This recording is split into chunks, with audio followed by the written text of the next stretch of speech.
Good morning, everybody. I think we'll get started. My name is John Holland, Chief Development Officer of Pinchin, calling in from Richmond, BC. Webinar today on the path to net zero for Canadian real estate. This session is dealing with how climate change impacts have been impacting us all for some time, of course, but recently, as we've all seen, the perception of investors and lenders and the community as a whole has been directed towards giving this higher profile for all of us. As many of you know, the construction industry accounts for about 40% of GHG emissions, and it's become a key target for greenhouse gas mitigation across the country. And as we navigate the coming years of change in this new paradigm of response, we're going to meet imposed targets while, of course, maintaining and operating buildings that Canadians have become so used to living in, being adapted to their needs, being renovated and being repurposed. And at the same time, manage expenses and manage revenue flows. So, next slide, please. A few tools for the Zoom webinar process. Of course, get comfortable. We have a chat and a raise hand function. The chat is if you're having technical issues. The Q&A is for questions of a technical content that we'll try and answer either through the webinar or more likely at the end. If I could ask the participants to raise their hands just to show that our audio is working and that we're actually getting a response from all of you, and we can see you and you can see us. Thank you. And with that, I'd like to move to the next slide, please, and introduce our speakers. This is a subject that our community at large has been approaching us about more and more, particularly this year. GRESB reporting, GHG targets, the requirements of the Paris Accord, government aspirations have put us all very much in this realm. So we brought two speakers together we hope can give two complementary perspectives on this emerging area. The first speaker will be Elizabeth Lindley. Elizabeth is the Director of Sustainability and ESG at DREAM.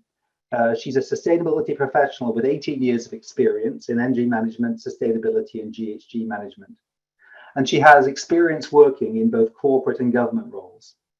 Before working for DREAM, she worked as a management consultant at EY, where she provided advisory and assurance services to public and private sector clients on corporate sustainability reporting, energy conservations, data management, and municipal sustainability issues. Before that, Liz had a role at the City of Vaughan, where she managed the community and corporate energy and GHG programs, as well as managing climate change mitigation strategies and adaptation. So three very complementary and interesting perspectives in the real estate sector directly, in an international advisory company, and for a large and growing Canadian municipality in the GTA area. In lieu of payment for this webinar, Elizabeth has kindly agreed to make a donation to GreenPAC, which is a non-partisan organization that seeks to build environmental leadership in Canadian politics. So very laudable cause. Elizabeth, thank you for that. And our second speaker will be Gord Rajewski, who is our National Practice Leader of Building Science and Sustainability at Pinchin. Gord he's worked in the building science field for over 35 years, and he's worked on projects throughout North America and Africa. And his experience in building sustainability, project management and project administration, and financial analysis through his many years of practice gives him a unique insight into the challenges that building owners, asset managers, operators face in this new emerging area of compliance. In Gord's role at Pinchin, he provides oversight, governance, and key technical support for building science and sustainability across all Pinchin's offices. So with that, I'd like to pass the podium over to our first presenter, Elizabeth Lindley, with thanks for this presentation. Thank you. Hi, nice to see everyone today. I'm Elizabeth Lindley. I work with DREAM, and I'm here to talk about our Net Zero by 2035 action plan. Next slide. Okay, DREAM we are a group of companies, so DREAM Unlimited, DREAM Industrial, DREAM Impact Trust, and DREAM Office. We also recently launched a fifth publicly traded company, which is DREAM Residential REIT. We operate with $16 billion of assets under management in Ontario and across Canada, down into the US, and in 7 countries in Europe. My role within DREAM is I'm the Director of Sustainability and ESG. I work with the technical services team. So the technical services team, they do the day-to-day energy management on our buildings. So they do energy efficiency upgrades, they do demand response programs, they do energy bill management in a day-to-day capacity. And then at the end of the year, we essentially close our books, and I do the data collection of our energy and greenhouse gas emissions. I do the assurance work over the different metrics that we have independently verified, and I do the public disclosures of our ESG metrics. So submissions like the GRESB submission, that falls through our side of the office. Also our corporate sustainability report, and we most recently, John, did you have a question? You raised your hand. That's okay. No question, no. Okay. And we most recently published a net zero technical report. Next slide, please. So in 2021, DREAM Unlimited, Office, Impact, and Industrial committed to net zero by 2035 in our corporate sustainability report. In our corporate sustainability report, we also committed to releasing a technical report that would provide further details and outlines of how we were going to reach net zero. In order for us to publish that report, we engaged external consultants to help us develop our public-facing report, which is available on our website, Net Zero Action by 2035 Action Plan. And then they also worked with us to develop internal templates, policies, and resources to reach net zero.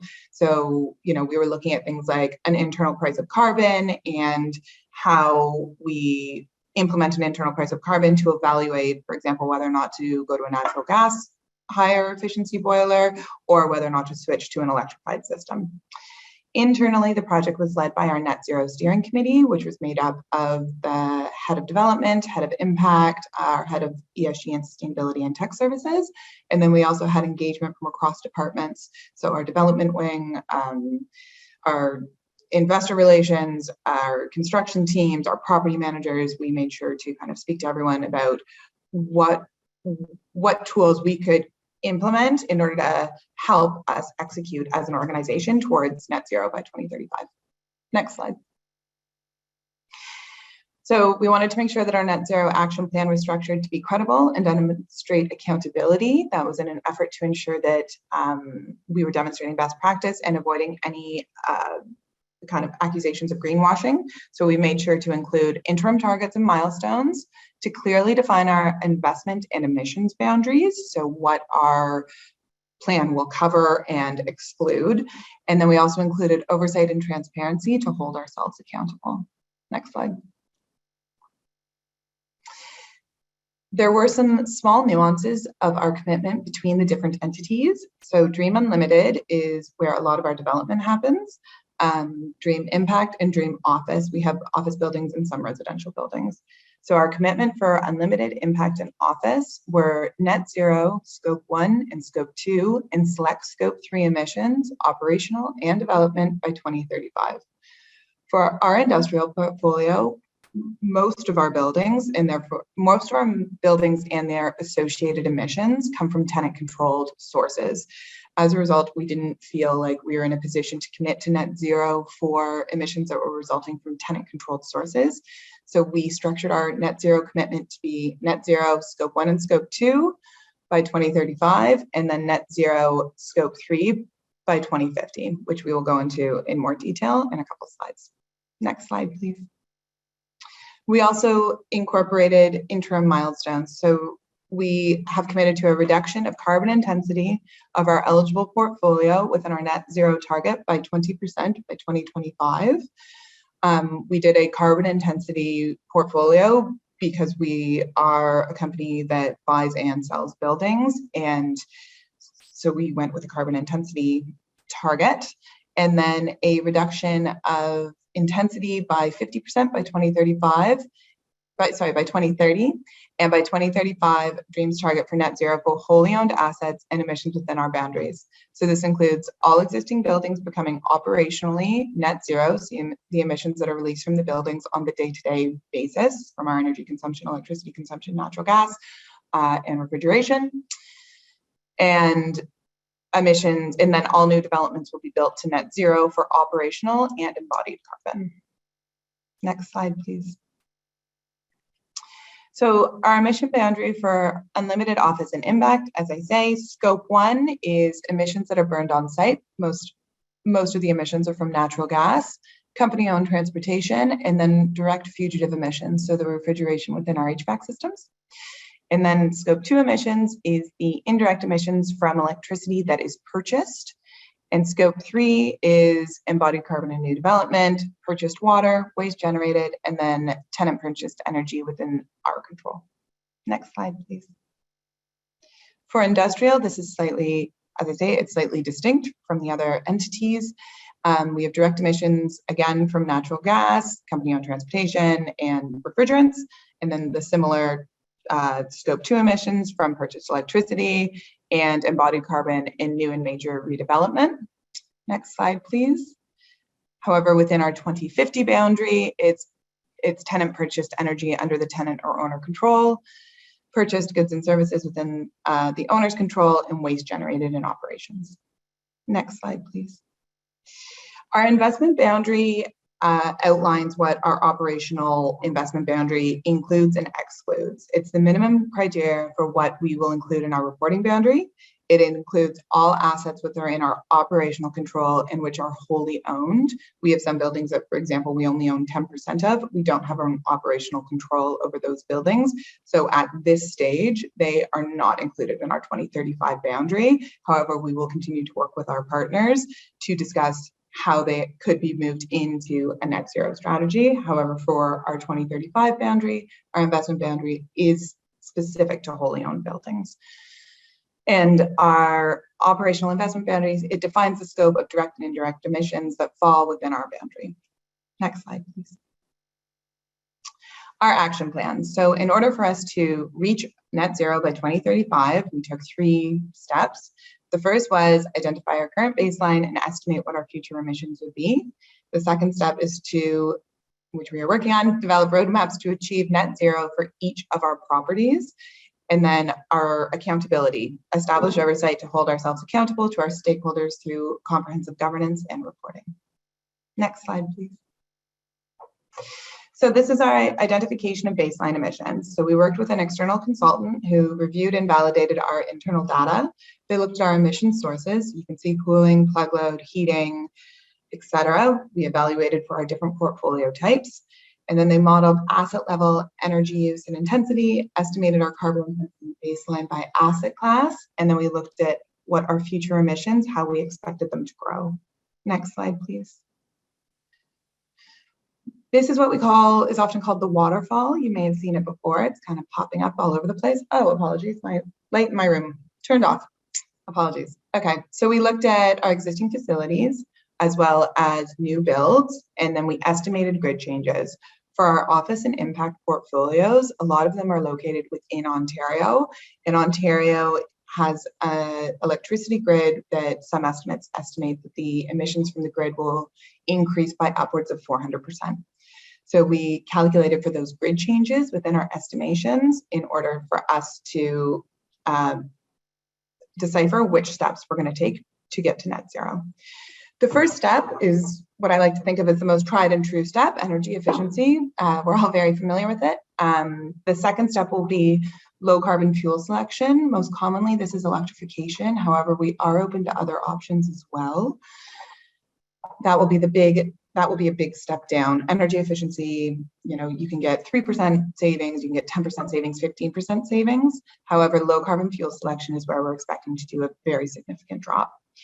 Renewable power generation could also be used. So for example, if we had a building where we made the building as energy efficient as we could and then switched to an electrified fuel source, but the Ontario grid was still supplying us with power that was carbon intensive or more carbon intensive than what we wanted, we would look at renewable energy credits or purchasing on-site, off-site renewables.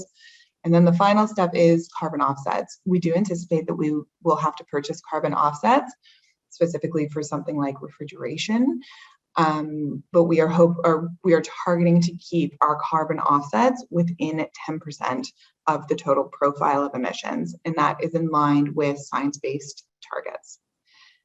Next slide, please.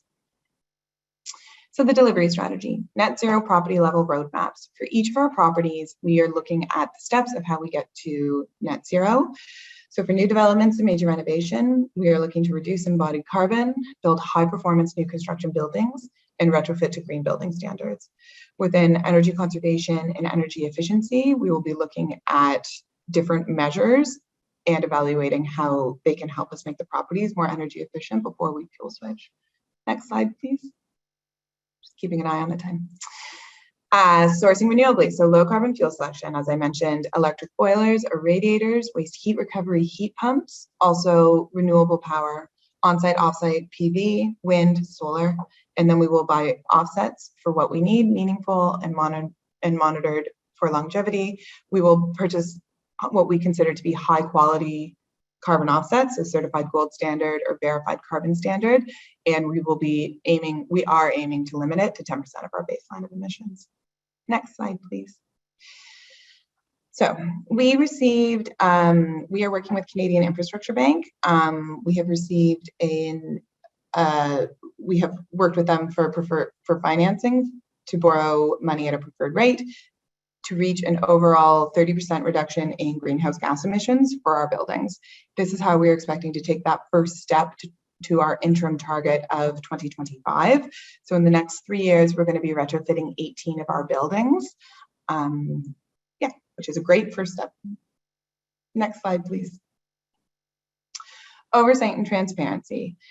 So we report to the GRESB as well. We also will be doing TCFD reporting, which requires us to do a significant amount of data collection and disclosure. Each of the 4 entities, the existing entities, Impact, Office, Industrial, and Unlimited, are all official supporters of the TCFD. And Dream Unlimited is a signatory to the United Nations Principles for Responsible Investment. Within our commitment to the UNPRI, that is our pathway into the Net Zero Asset Managers Initiative, which we are also committed to. In order to be a Net Zero Asset Managers, we need to provide data and backup information that states how we are getting to net zero by 2050. Of course, our target is more aggressive than that,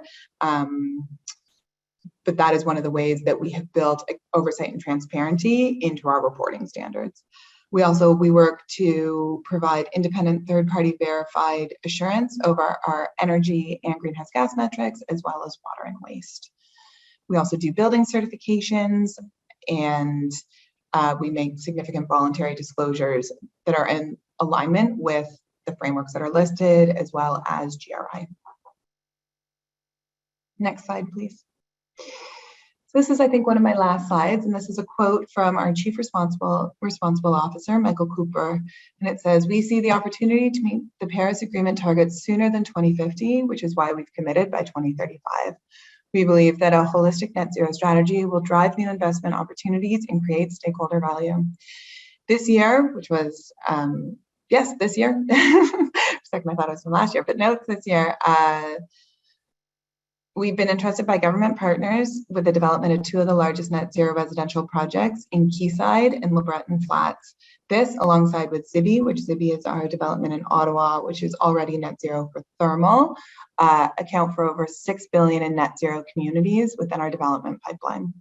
Those communities are all within Canada, and just as an aside, Zibi is a building, or it's a system that pulls waste heat from the Kruger paper plant, as well as cooling from the Ottawa River. Next slide. And thank you. If you have any, looking forward to questions, if you would like to read our report in full, that is the link. And I think I'm pretty much at our 20 minutes. Looking forward to some questions.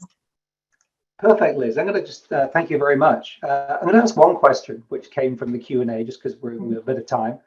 And it's a question that comes up to me quite a bit. Are companies or consultants doing any math on carbon reduction due to new hybrid or work from home work and downsizing office sizes? I guess I'm using 2019 as a baseline and levering the benefits we saw through the pandemic?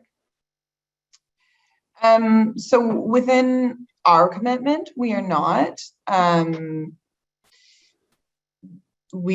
Given the scale of our portfolio and, being a developer, we are more focused on how to reduce our operational and embodied emissions. Right. However, when a lot of our buildings are in the downtown Toronto core for our office and impact portfolios. And one thing that we do often speak of is, when we talk about walkability scores or when we talk about access to public transit, we find that our sites are very well served. Okay, great. Thank you very much. Okay, with that, we will hand the podium over to Gord for his presentation. Good morning, everyone. I'm very pleased to be with you this morning. First of all, I would like to applaud the work that DREAM is doing. What you've just heard is what we would consider to be one of the leading examples of an organization in Canada who has met the challenge and the opportunity of climate change head on and has a very robust program in place. What Pynchon is doing is we're working with not only with companies like DREAM, but we work with a lot of smaller organizations that may not have the wherewithal to do all of what Elizabeth's organization can do. So my presentation is going to be some repetition of some of the messages, the key messages that Elizabeth shared.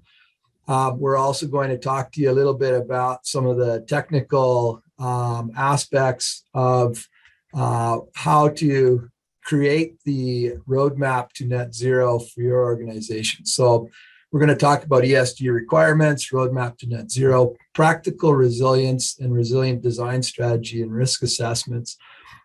I bring up the last 2 points because while the big focus is on greenhouse gas emission reduction, what we can't forget and should never forget is while we're all trying to gear up towards reducing greenhouse gas emission and creating these roadmaps to net zero, the climate continues to change in Canada. Just 2 weekends ago, there was a significant storm in southern Ontario in a place called Uxbridge and Ottawa and areas in between that suffered tremendous damage from what I believe is now called a tornado-like storm. So what we're trying to do is provide owners with the opportunity as they move towards a net zero future to also create resiliency within the buildings that they own and operate. Why does it matter? ESG. ESG management supports risk management. The real estate industry is increasingly subject to changing market trends, customer demands, and new regulations. ESG management helps real estate investors to comply with and stay ahead of regulations, which are compliance and mandatory reporting is becoming more and more of a requirement as we move forward with our net zero planning, mitigate increases in utility and operating costs, and keep pace with competitors and avoid obsolescence, address changing customer preferences and expectations, and it helps us to adapt and to minimize the physical effects of climate change.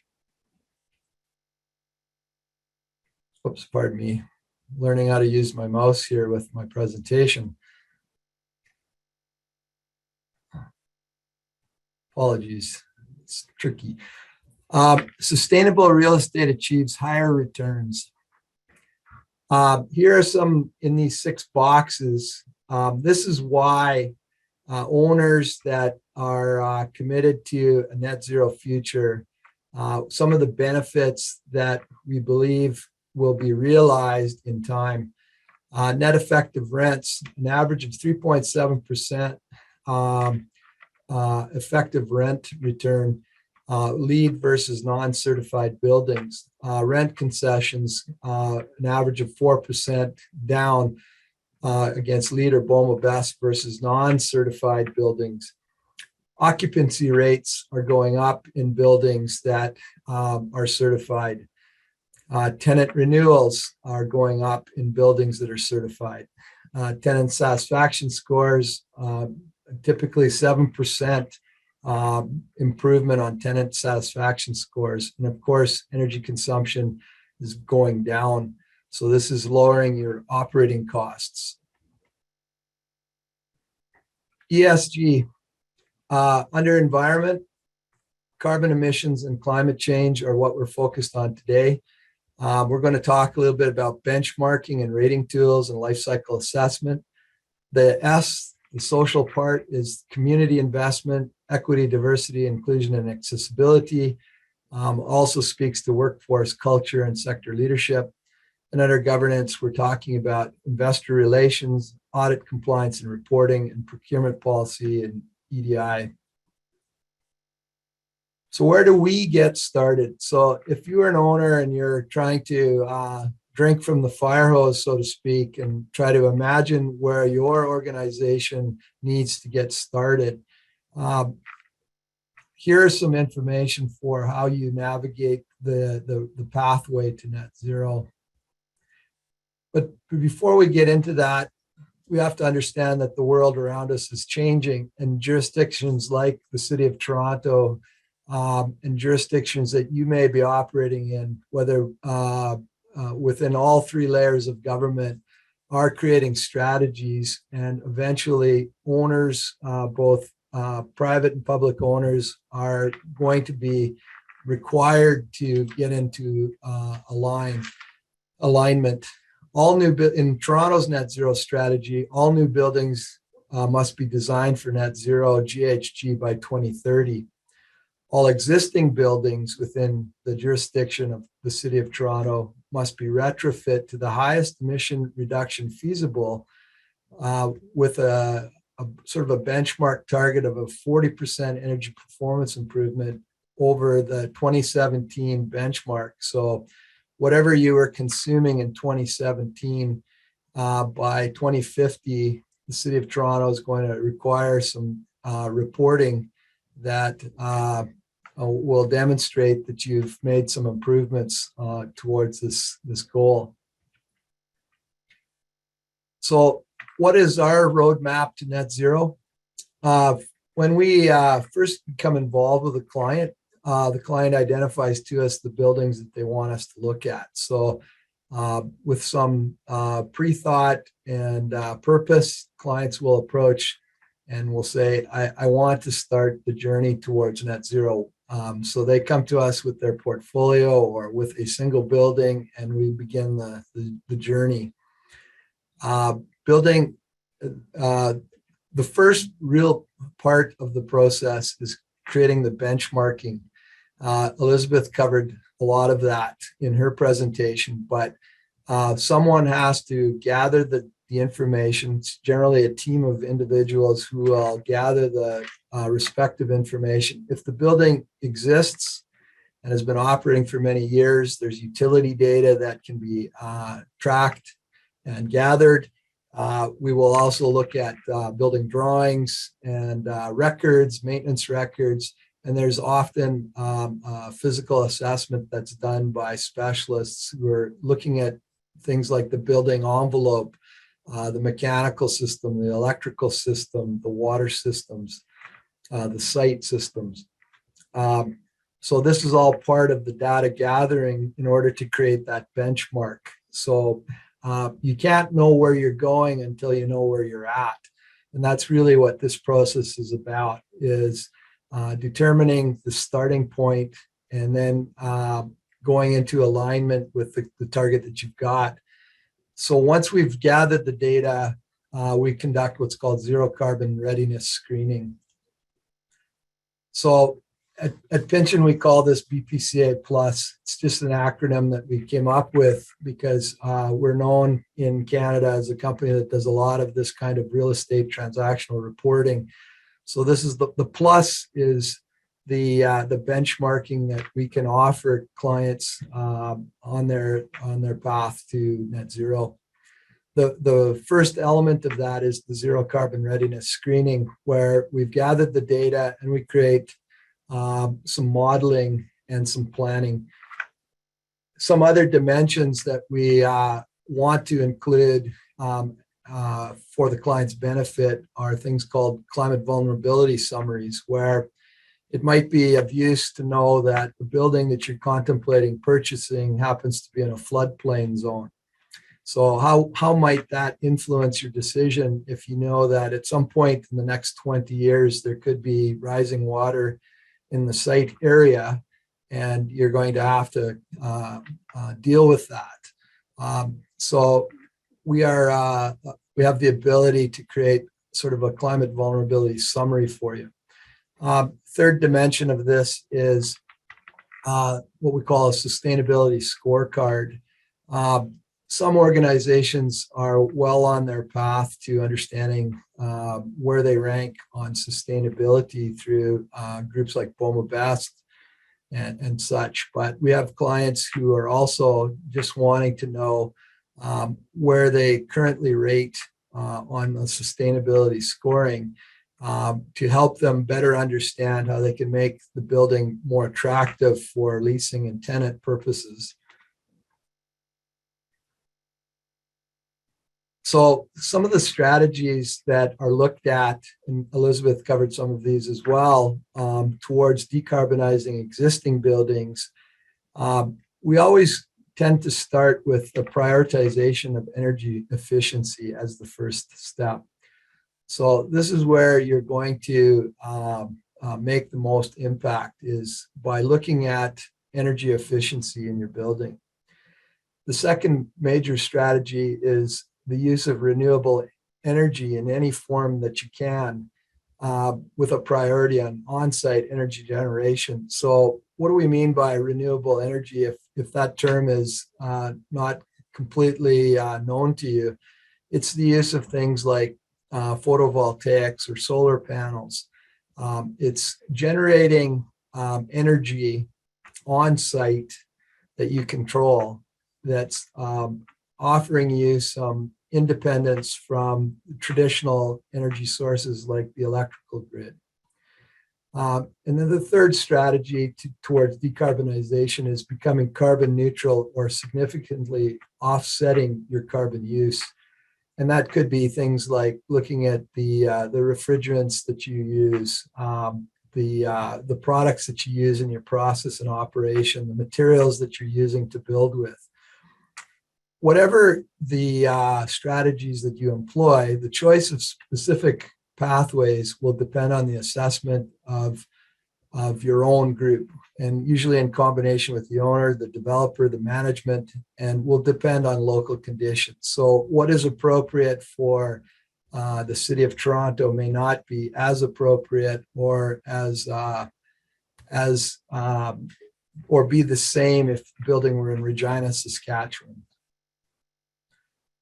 So under zero carbon readiness screening, the largest part of that, once the data is gathered, is we will take that information and we will model it. There are many different modeling tools available out there.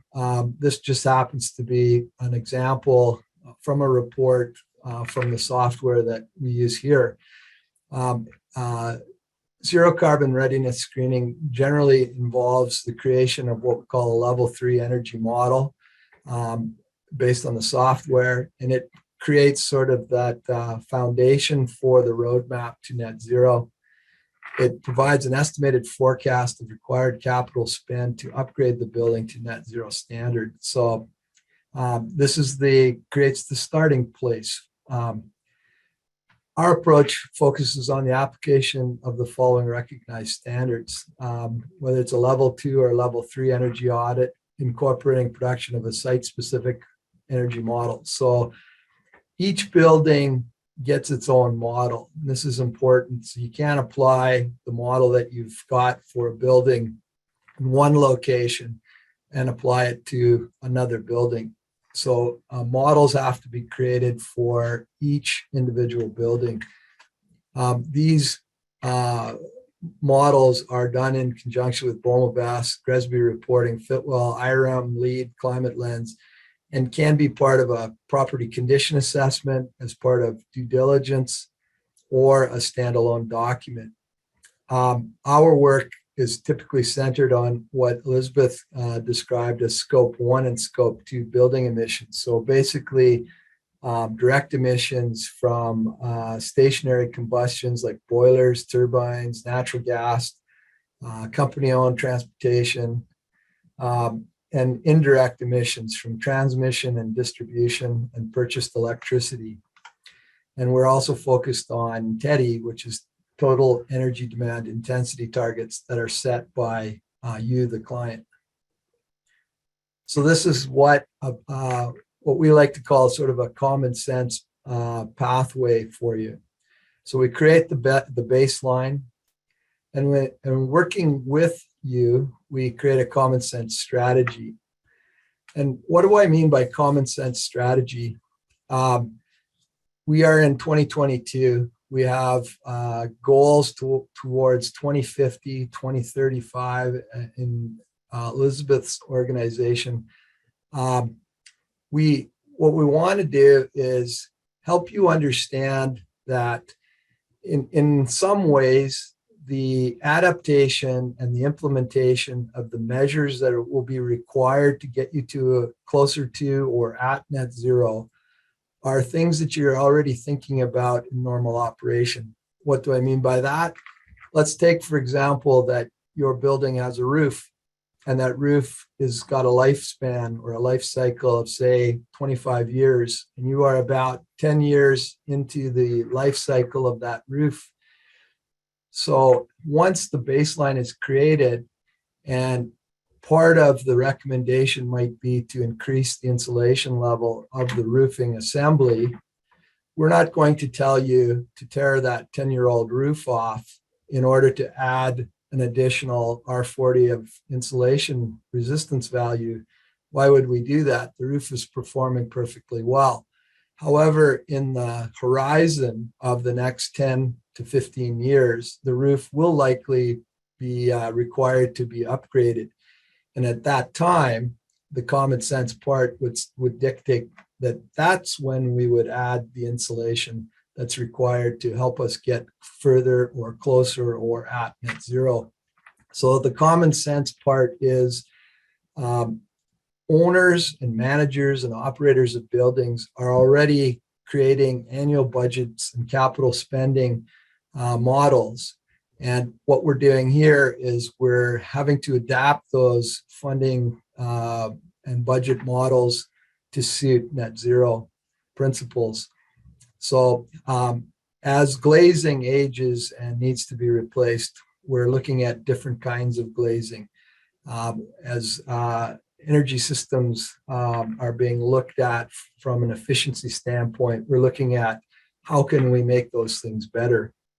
So we create the common sense strategy, and we identify the timeline. So from Elizabeth's presentation, DREAM has set some fairly aggressive targets on when they want to get their portfolio of owned assets and leased assets in alignment.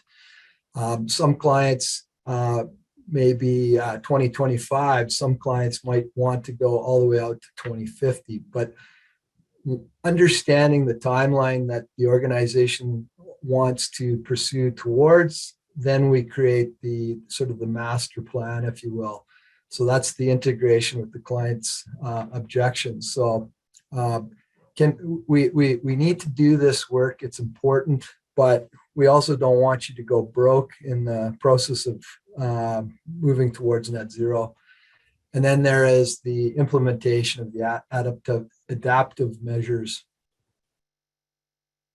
So we have some clients that just want to know where they rate relative to other buildings in their general area. So there's a simple tool called Energy Star Data Verification Checklist. And this is just a simple snapshot showing you that you can take your building and create a quick assessment relative to your neighborhood and other similar buildings of where you rate on a scale of 1 to 100. Now, this will just basically give you a very, very quick idea that your building may be much further away from net zero than you had thought, or it might be affirmation that you are actually not that far away, but more work will need to be done on the analysis and the benchmarking.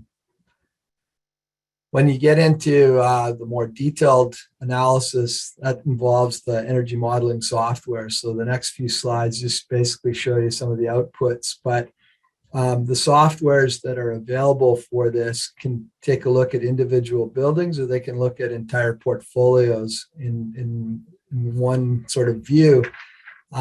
Many of these softwares will allow the operator to see their buildings in real time. And in the example of the software that we use, it's also compatible with things like Yardi, which will allow us to plug directly into your record of consumption and how you're tracking your utility bills. And so this is, again, some of the things that are looked at within the energy modeling.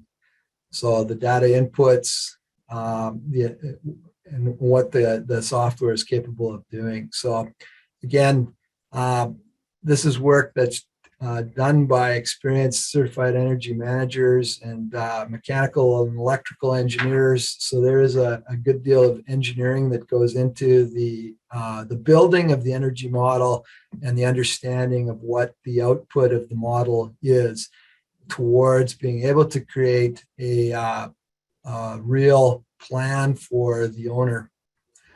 We're now going to shift into sustainability, and we recognize that sustainability takes many forms, that we're all at different stages of the journey. Our scorecard is a great tool to assess where your property currently is, what you can do better, and where you rank should you wish to pursue any building certifications. Scorecarding is based on multiple published standards, including LEED, BOMA, BAS, Fitwel, and categories that are assessed within that scorecard include energy, activity and wellness, water savings and supply, access to nature, food access, and amenities.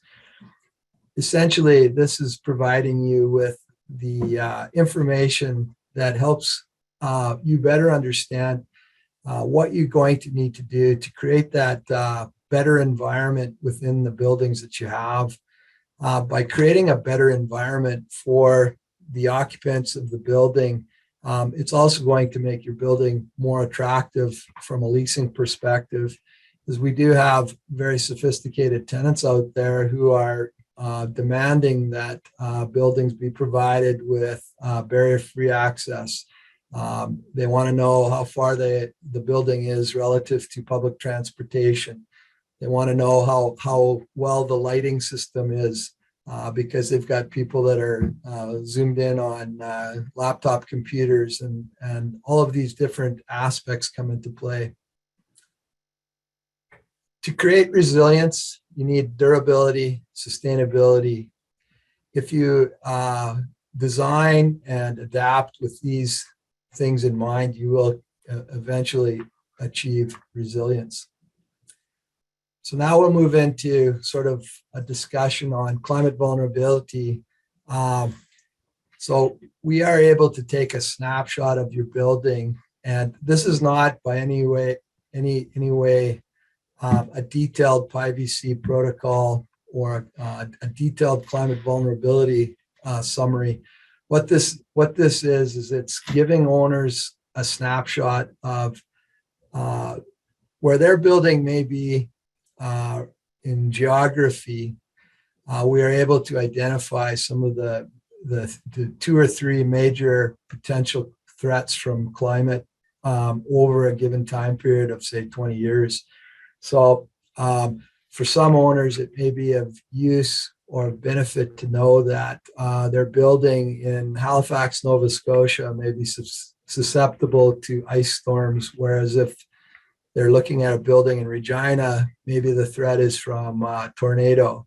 If the building's in Fort McMurray, maybe it's a threat from wildfire. So these are the kinds of things that we can help you better understand. And if more analysis is required, then a detailed climate vulnerability assessment can be provided following a PIVC protocol.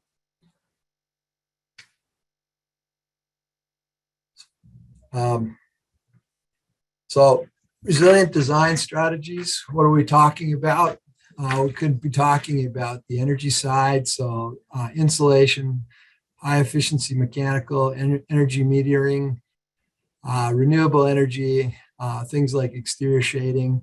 These are all part of creating resiliency as well as enabling the building to achieve net zero. So these things are all considered and done in tandem. Roadmap to a greener and resilient future. Everything starts with a baseline. You need to, as I said previously, you need to know where you're at before you can determine how to get to where you want to go. That involves creating the baseline. Once you've created the baseline, you can develop your net zero strategy. Once that strategy is in place, you will identify a number of different projects that need to be designed, tendered, and constructed. You move into commissioning and training. So now that you've got your building that's been retrofit to the standards that you've set in accordance with your goals, you need to commission and you need to train your operators, your tenants, and your organization on what you've achieved. And then it's recommended that once you've done all of this work, that you periodically revisit the building to ensure that nothing has changed and that further steps are required in the future. Last thing we're going to touch on is Elizabeth mentioned that DREAM is working with a funding partner to implement the program that DREAM has.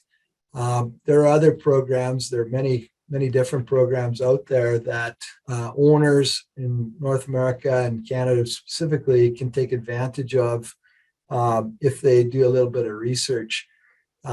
Recently, we've had several inquiries from clients who are owners of multi-unit residential buildings. Some of those are buildings that have been around for 20 years, and some are currently still in the design phase. And they are pursuing a mortgage through CMHC. So CMHC, as of March of this year, has upgraded a program called CMHC MLI Select. And eligible clients can pursue a reduction of their CMHC premiums, mortgage premiums, by looking at things like affordability, accessibility, and energy efficiency. So the goal being reduced premiums and longer amortization periods. So that's a program that's out there. There's a group called the Atmospheric Fund that provides funding for high impact climate solutions in the Greater Toronto and Hamilton area, pursuing things like deep energy retrofits, low carbon new construction, electric mobility.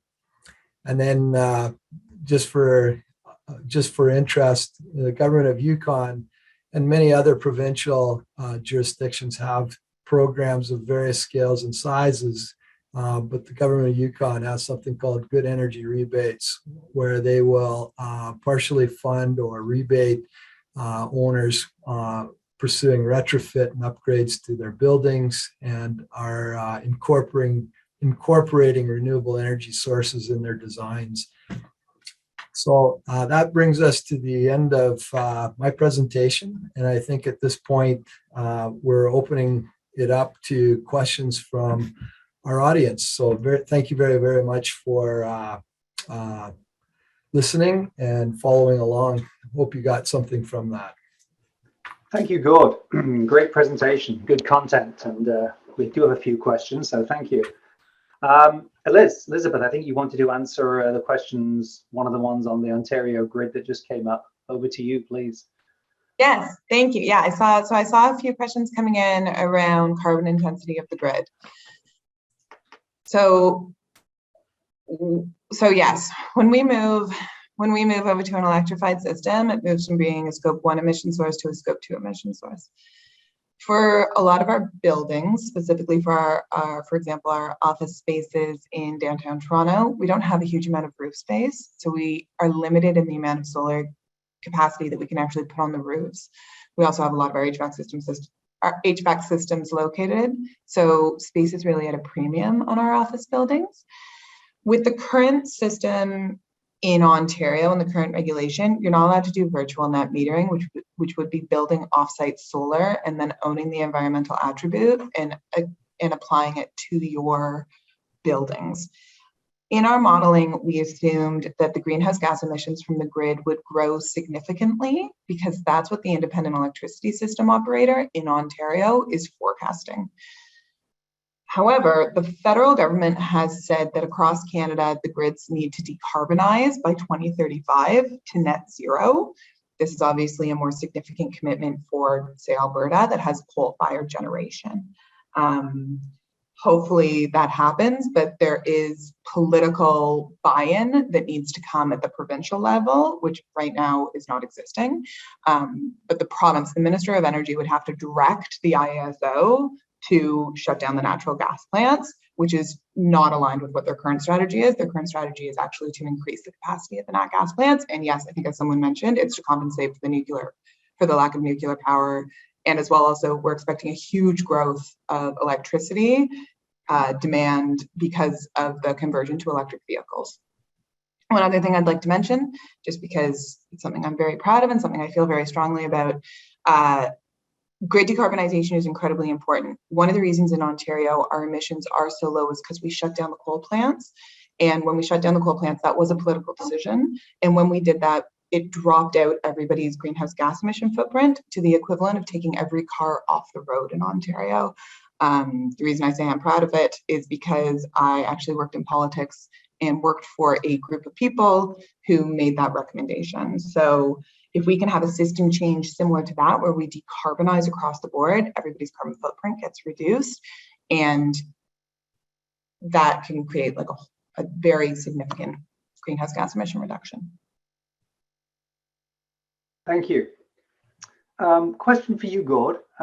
Regarding the next 8 years of the next milestone on the kind of 2030 plan, for people that will be responding there, and given the pressures of vulnerability to climate, what do you think the most significant investments Canadian real estate can look at to offset the decarbonization and the resiliency impact? Because some of them are synergistic, clearly. If your power is more independently generated, you're more resilient to climate impacts of the grid.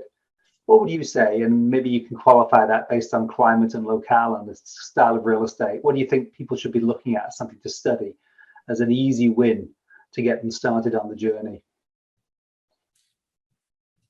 Easy win. An easy win would look something like are there easy wins? Let's see. You've stumped me there, John. So let me put it to you this way. Some of the easy wins, I think many Canadian building owners have already pursued the easy wins. They've changed their light fixtures and the amount of water flow that they have out of their plumbing fixtures. And so the next easy win is recognizing that the same things that you would be doing because your building is aging and you need to maintain your building are the things that you should be continue to be focused on, but with a higher goal in mind. So as we speak, building envelopes are aging and they're deteriorating. And we know that a significant amount of energy loss occurs through the building envelope. So continuing to pursue the upkeep of your building envelope, making sure that you are controlling the amount of energy that's passing through the enclosure would probably be among the easiest wins that you can pursue. If you are in the process of already planning for a retrofit of, say, a roof or a facade, looking at a better standard for the capital improvements that are already in the pipeline around both energy performance as well as resilience. For instance, we know now that in addition to being able to put solar panels on the roof, there is now an ability to add photovoltaics to claddings. So not only can you put a solar panel on the roof, but if you are in the process of planning for a retrofit of your building envelope, you could incorporate PV right into the cladding, the glazing, and even the handrails, for instance, on your balconies. When you create these types of opportunities, you are introducing renewable energy to your system, which means that you can peak shave during high intensity usage hours in places like Southern Ontario where electricity is most expensive. But under those extreme events when the grid goes down temporarily, you have an ability to continue to function. So you are introducing an opportunity to save money now on your operating cost, but you're also preparing for when that big storm comes and creating some resiliency in your plan. Thank you, Gord. I think Elizabeth wanted to add to that with some of her experience. Go ahead, Elizabeth. Oh, thank you. Yeah, no, I think Gord pretty much covered it. I was just going to say, start with energy efficiency. Energy efficiency is the first step. We are very familiar with the different things that can be done to increase the energy efficiency within our buildings, both the systems and the envelope, as Gord mentioned. The other thing I would say is do the research to be ready for when government incentives and supports come, because we've found in our experience that the window for those applications tends to be relatively small. So if you're in a position where you know how much, for example, solar potential you have on a building and what the greenhouse gas emission savings could look like, for example, in Saskatchewan or in Alberta, then when those windows open, you'll have the information ready to be able to action. And yes, I'd say we've had a lot of success with that. Thank you. Got time for one more question briefly, and it's to you again, Elizabeth. You're popular today. On the quality of, you mentioned the 10% offsets you'd inevitably likely purchase going down the journey. What would you qualify as a high quality? You mentioned you wanted certain qualities of offsets for projects you'd invest in. Could you give us some examples of your thoughts on what those might be? Sure. Yeah, so we are limiting to the SBTI, the Science-Based Target Initiative, the SBTI aligned targets of net zero by 2050, and they stipulate that you should not be purchasing more than 10%. So we have committed to a similar target. A high quality offset, in my opinion, would be one that meets, for example, the gold standard, or one of the ones that is accepted into one of the public trading registries. So either the California standards or the Quebec standards. Yeah, so those are the things I usually look for. Other things that I would look for, I have other criteria, things I'd look for, but I'd say that's, look at the standards, look at the certifications, buy from a reputable source. There's some great brokers out there. There's also some great companies doing work in the offset market. Okay, thank you very much. I think that brings us right on time. So with that, I'd like to thank our two panelists, Elizabeth Lindley and Gord Rajewski, for a great session and answering our questions so well.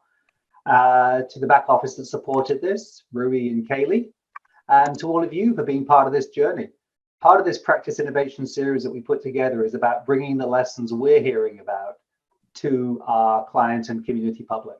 And we can inform you best on this if we get ideas, suggestions, and thoughts from you and participation. So there will be a survey sent out to you after this.